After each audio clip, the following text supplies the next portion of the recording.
अस्सलाम वालेकुम friends, welcome back to my channel Laiba health tips. Friends, आज मैं आप लोगों के साथ एलोवेरा जेल से बालों को लंबा बनाने और गिरने से रोकने के लिए एक बहुत ही आसान टोटका शेयर करने जा रही हूँ।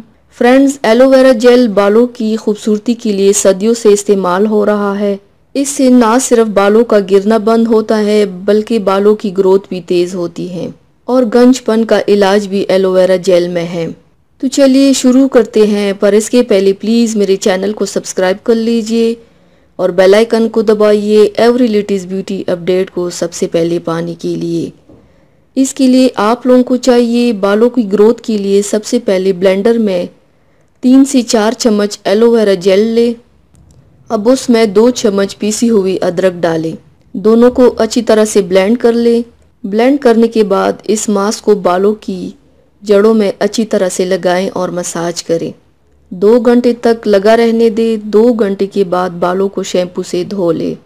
इस मास्क को हफ्ते में 1 या 2 बार लाजमी इस्तेमाल करें। आप देख सकेंगे आपके बाल तेज़ी से बढ़ेंगे, साथ ही लंबे भी होंगे, गिरना बंद होंगे, नए बाल आएंगे इंशाल्लाह। तो व्यूवर्स, थैंक्स फॉर वॉचिंग। मेरी वीडियो को लाइक और शेयर ज़रूर कीजिएगा। मिलते हैं एक और नई वीडियो में, तब तक के लिए अल्लाह हाफिज़।